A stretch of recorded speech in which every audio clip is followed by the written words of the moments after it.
after Augusta's death, Ed does become somewhat of a hermit, as in he's always kind of kept himself to himself, but he then starts making regular nocturnal visits to the local graveyards, and he collects female corpses.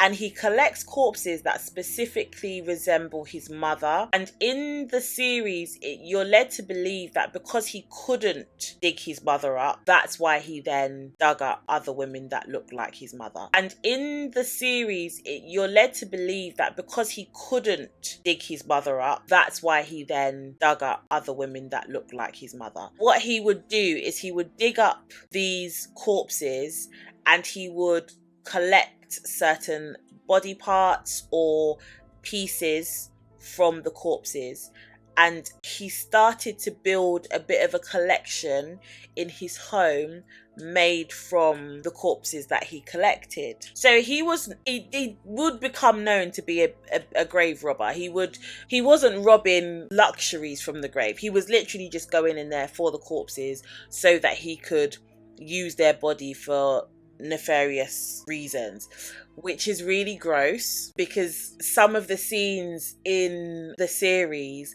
there's certain things that he said. There's a friend he has, and he says certain things to her, and it's kind of like that are but yeah, he would make things out of the body parts. So police caught on to the actions of Ed Gein in 1957, 12 years after his mum died, and this was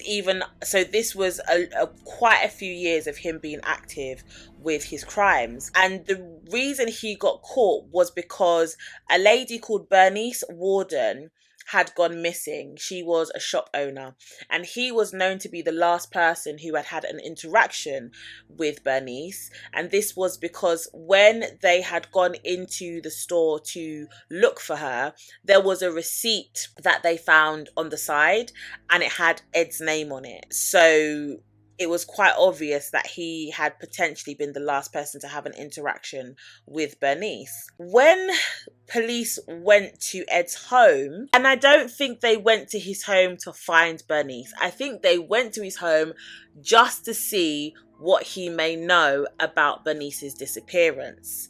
However, when they went to Ed's home, obviously his home was on a farm, so they entered into the home and they found Bernice's body hanging from her ankles. So she was hanging from the ceiling by her feet, and they could work out that she had been shot. Her body had been mutilated, and I think she was like cut all the way down, and her head was left in a box. They found her head in a box in his home. Yeah.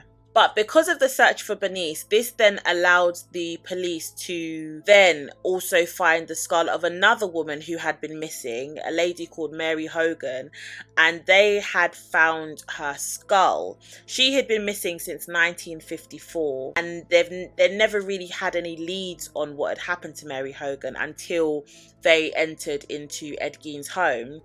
And this obviously confirmed that he was obviously responsible for her disappearance and homicide.